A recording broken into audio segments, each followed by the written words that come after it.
Danielle was not one to believe in tales of restless spirits or malevolent energies. She considered herself rational, someone who preferred logic over superstition. When she first arrived at her late aunt's secluded Victorian house to settle the estate, she expected little more than dusty furniture, outdated wallpaper, and a collection of porcelain dolls in need of a thorough cleaning. Her aunt had passed away under mysterious circumstances, and Danielle's relatives urged her to be careful around the old property. She dismissed their concern as the usual family gossip that thrived on rumors. Yet the moment she stepped across the threshold of the creaking front door, she felt something beneath the air, an almost electric tension that seemed to cling to every corner. Although she convinced herself it was the weight of grief, that initial sensation never quite faded. The house had belonged to her aunt for decades, though Danielle had visited only once as a small child. She remembered the warm smell of cinnamon tea and the gentle patter of her aunt's footsteps. But she also recalled a sense of unease, the way some rooms were off limits and certain doors remained locked without explanation. Now, as she walked through the foyer and into the parlor, she noticed how every piece of furniture appeared as if it hadn't been moved for years. There was a fine layer of dust on the table, and the heavy velvet drapes blocked most of the sunlight. The place felt eerily still, as though time had abandoned it. She carried a small duffel bag containing her essentials, planning to stay just long enough to catalog any valuables and secure the property for sale. She made her way upstairs to find a suitable bedroom, stepping carefully on each step that groaned under her weight. At the top of the stairs, she paused. A memory flickered, a hallway that felt unsettling for reasons she couldn't articulate as a child. The corridor stretched before her, with doors on either side, the walls adorned with faded floral wallpaper. She found the master bedroom at the end of the hall and was surprised to see that, unlike the rest of the house, it showed some signs of recent upkeep. Bed sheets folded neatly, a dresser wiped clean of dust. She assumed her aunt must have spent her final days here, keeping at least one room hospitable. She settled in, unpacking her few belongings, and opened a window to let in fresh air. With the day's light beginning to wane, she decided to take a quick look through the estate's documents in the study downstairs. She rummaged through a tall bookshelf filled with old ledgers, diaries, and a few worn novels. Among them, she found a handwritten journal with her aunt's name scrawled inside the front cover. Flipping through the pages, she read entries about sleepless nights filled with disembodied voices and unexplained footsteps. The entries grew increasingly frantic, mentioning objects moving on their own and cold spots appearing in random rooms. The final entry was scribbled so hastily that the words were barely legible. It mentioned a presence that kept whispering her name, following her wherever she went, and a final plea for help. Unnerved by the journal's contents, Danielle closed it and placed it on the desk. She reasoned that her aunt might have suffered from a degenerative mental illness or severe anxiety. Still, a lingering dread took hold. She tried to dismiss it and went to prepare a quick dinner in the outdated kitchen, noting how quiet the house remained. Even the crickets outside seemed distant. That was when she heard the first knock. It was subtle, so faint that she almost ignored it. But it came again, this time from the vicinity of the hallway leading to the dining room. She paused, heart rate quickening, and listened.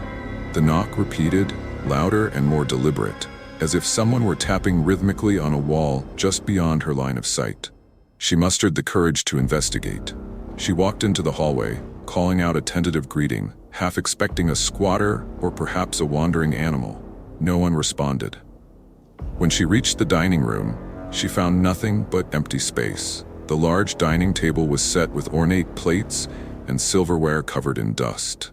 She told herself it might be a pipe within the walls contracting at nightfall. Satisfied with her explanation, she returned to the kitchen, though her sense of calm had eroded. She ate quickly, each bite tasting bland as her nerves dulled her appetite. Before heading to bed, she decided to double-check the doors, making sure they were locked.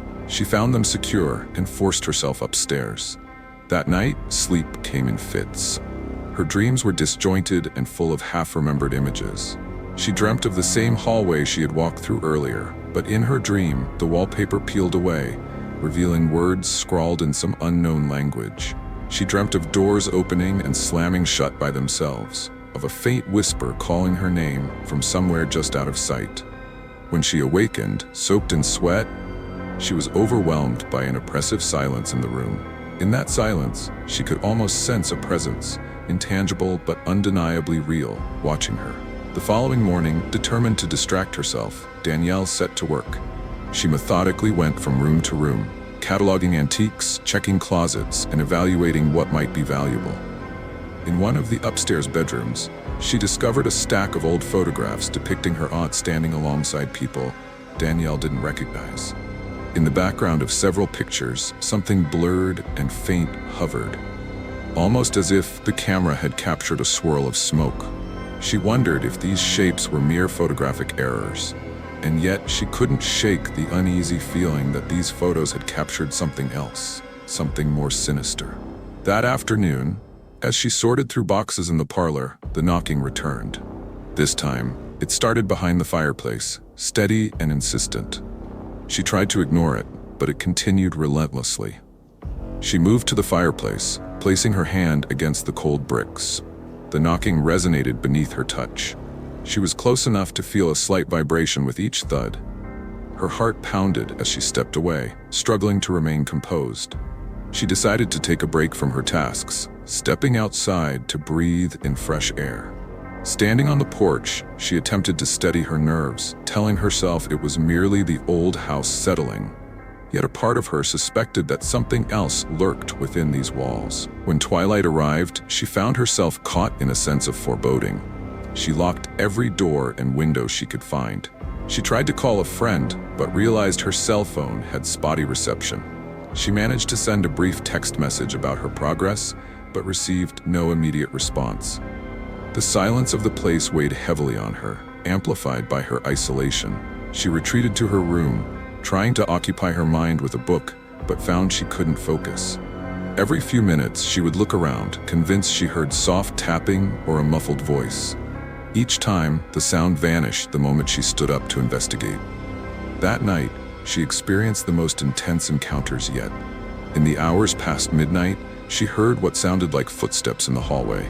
They were soft, almost cautious, moving back and forth. She held her breath, hoping it was a dream. The footsteps paused right outside her bedroom door. She forced herself to muster courage and peek through the small crack between the door and the floor. She expected to see nothing. Instead, she saw shadows shifting. They were not cast by any figure she could discern, more like swirling patterns of darkness. Her heart hammered as she quietly backed away. The door handle jiggled, rattling once, then went still. She waited, adrenaline surging, until the sounds faded.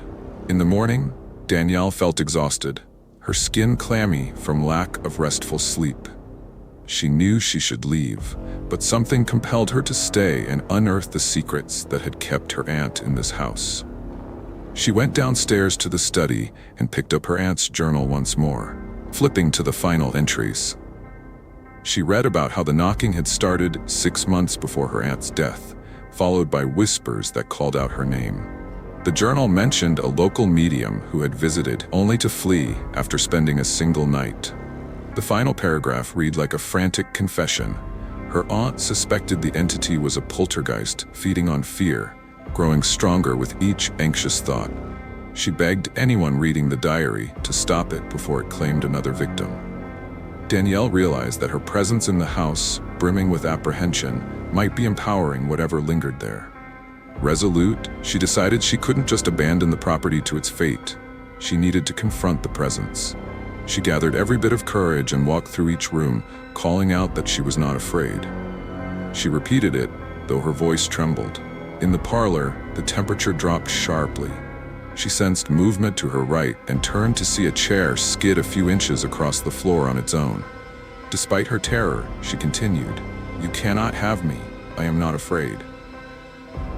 The chair rattled, and the fireplace tools clanged together. The atmosphere felt dense, as though the air itself had grown heavier. Her voice wavered, but she repeated the words, clinging to them like a talisman. She thought she saw a flicker of a figure by the window, a fleeting impression of something not of this world. The entity seemed to writhe in agitation. The sensation in the room was that of a storm ready to break. Then, all at once, it ceased. The air cleared, and the oppressive weight lifted. The chair settled, the rattling ceased, and a profound stillness enveloped the space. Danielle exhaled, feeling a strange combination of relief and sorrow. It was as if whatever had clung to the house had lost its grip. That evening, she slept more peacefully than she had in days. She dreamed only of a faint light glowing in a distant corridor, one that felt oddly comforting.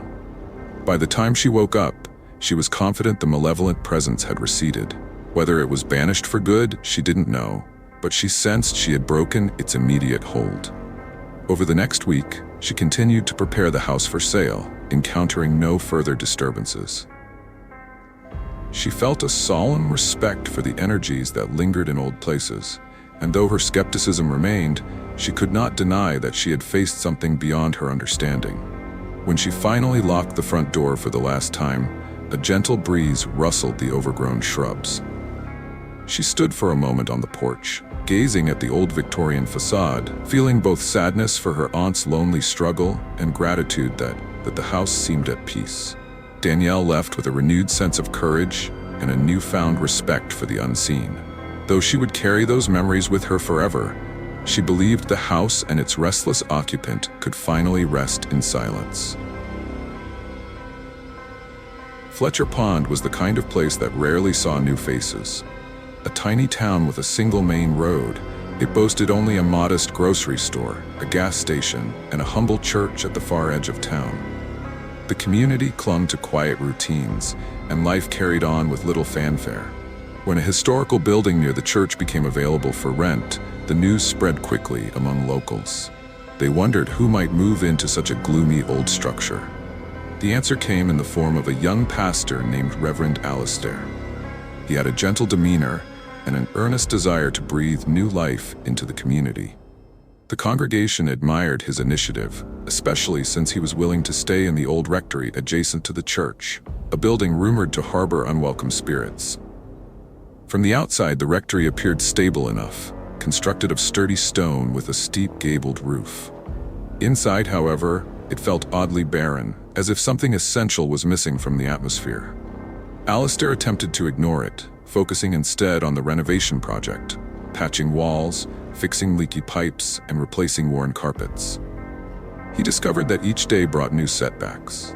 A pipe would burst unexpectedly, or a draft would chill rooms that should have been warm. The townsfolk who came to help often remarked on the building's disturbing aura. One volunteer carpenter refused to come back after claiming he saw a door slam shut by itself. Alistair's congregation dwindled as word of strange occurrences spread. At first, Alistair dismissed these incidents as rumors fueled by superstition. He offered logical explanations whenever possible. When a window shattered in the middle of the night, he assumed it was a stray rock. When books fell off the shelves in the rectory library, he blamed unsteady shelving. But there came a point when his rationalizations began to falter. Late one evening, he was composing a sermon in his small study when he heard muffled voices just outside his door. He paused to listen, expecting perhaps one of the parishioners had come to see him. The voices whispered unintelligibly, a gentle hiss of overlapping sentences. He opened the door, only to find the corridor empty. The whispers ceased at once.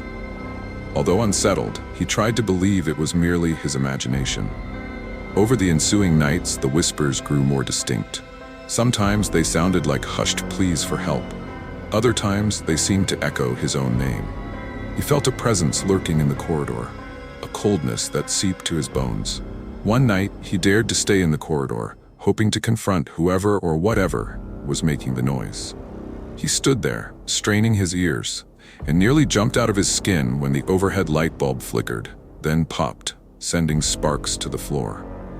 In the sudden darkness, he thought he glimpsed a shifting shape at the end of the hallway. Before he could react, it dissolved into nothing. Local legends suggested that the rectory had once housed an older pastor, accused of heinous acts. Some said he had dabbled in the occult, inviting malevolent spirits into the building. Others believed the noise was simply the creak of an outdated foundation. Alistair, torn between his faith and the unsettling experiences, prayed for guidance. Yet the nightly disturbances continued, escalating in intensity. Strange knocks echoed through the rectory's rooms. Doors rattled as though battered by strong winds, even on the calmest nights. Objects began to vanish, only to reappear in bizarre locations. A candlestick once turned up, balanced precariously on a windowsill, as if placed by unseen hands. Realizing that something more than superstition was at play, Alistair confided in his mentor, an older priest named Father Blackwood. Father Blackwood traveled from a neighboring parish to provide assistance. The moment he stepped into the rectory, his kindly face grew solemn. He too felt the oppressive energy, something intangible yet undeniably present. Together, they walked the corridors, reciting prayers, sprinkling holy water, and seeking to bless each room. At first, their efforts seemed to bring a momentary calm. The interior felt lighter, almost hopeful. But by nightfall, that tenuous peace shattered. A series of loud bangs reverberated through the hall, rattling pictures on the walls. Doors slammed one after another in a sequence, as if something was racing through the rectory with furious energy. Father Blackwood remained poised, urging Alistair to continue praying. They retreated to the small chapel within the rectory, lighting candles and kneeling in silent supplication. Outside the chapel doors, the banging persisted, punctuated by guttural wails. The temperature plummeted, causing their breaths to form fog in the candlelight. After an agonizing half-hour, the noise subsided as suddenly as it had begun, leaving an eerie quiet in its wake. Father Blackwood wiped sweat from his brow, clearly shaken. He whispered to Alistair that this was not merely a wandering spirit, but something feeding on fear, a poltergeist that thrived on strong emotions. Their prayers, he insisted, must be relentless. Alistair refused to abandon the rectory or his ministry. In the days that followed, he tried to maintain a semblance of normalcy. He attended to parish duties, visited the sick, and offered counsel to those who sought his guidance. Yet each night, as he returned to the rectory, the atmosphere pressed in on him. He began hearing more distinct voices, a cacophony of complaints and lamentations. Sometimes, while he was in bed, the mattress would jolt as if someone had kicked it from below. He started sleeping with a crucifix under his pillow, though it offered little respite.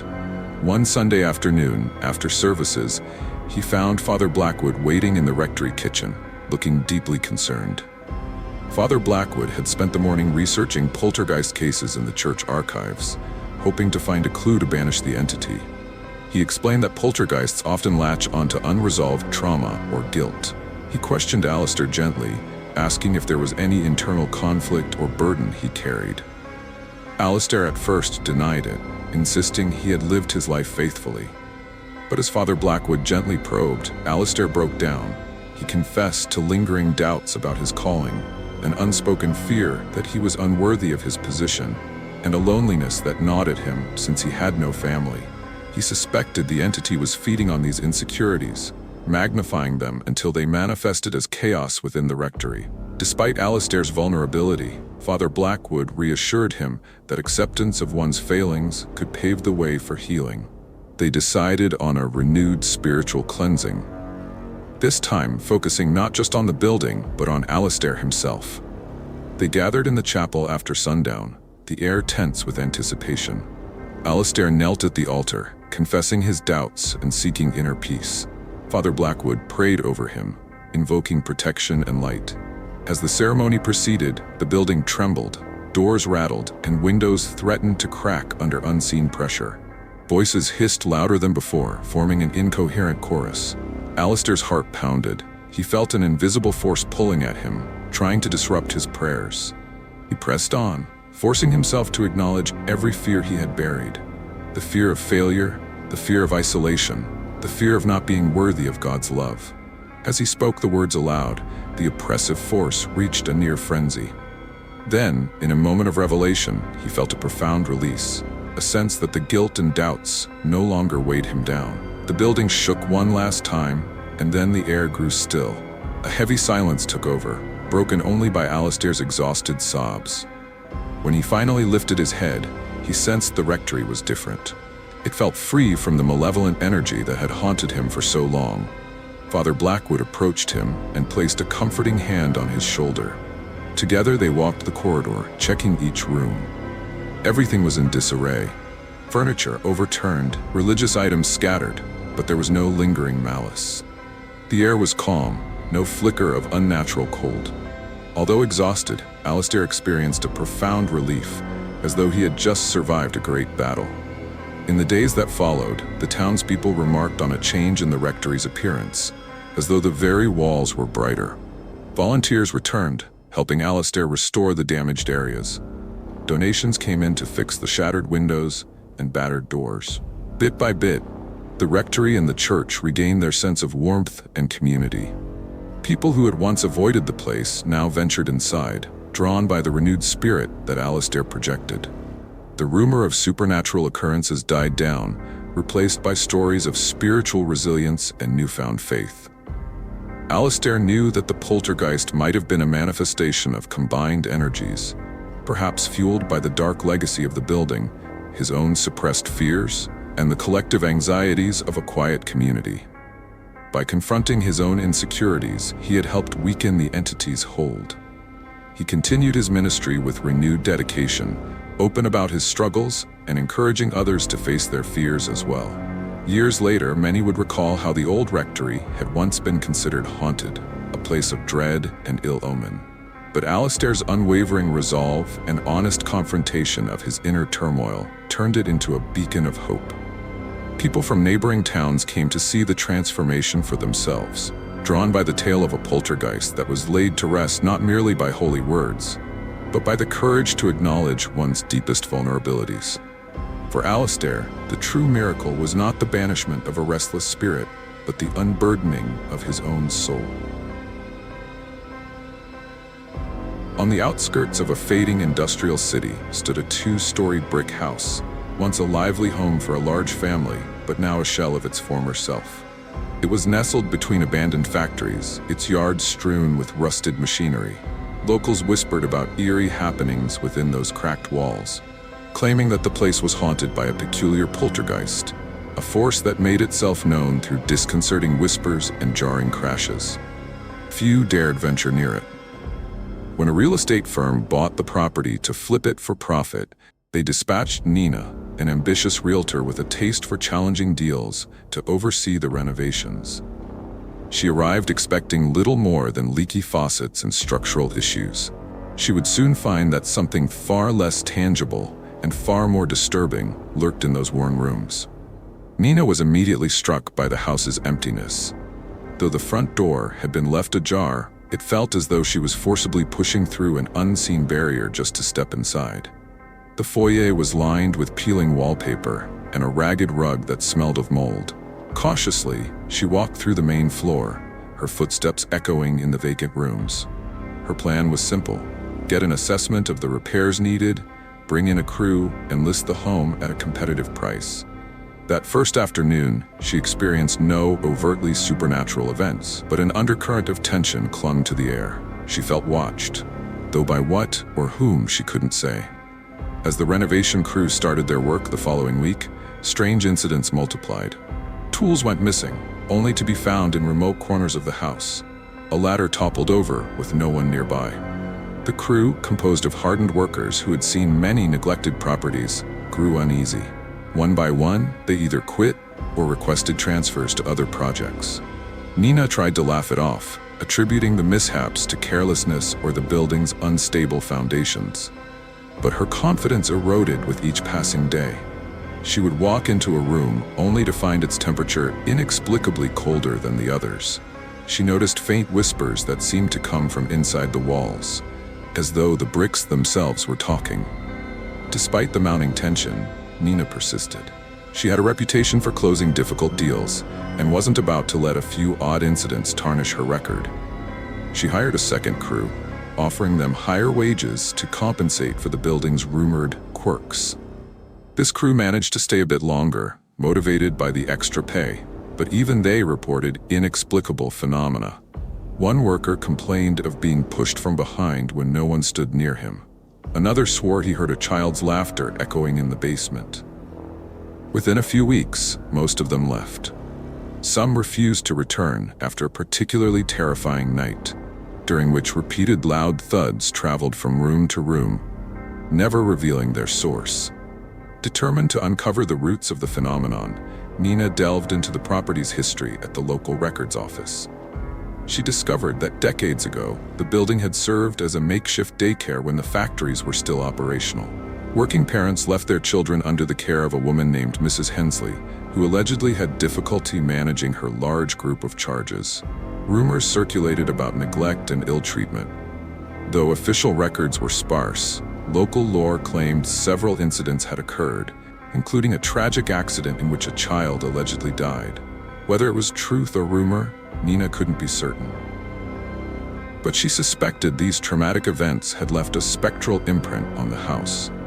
Her suspicion was confirmed in a deeply unsettling way one late afternoon.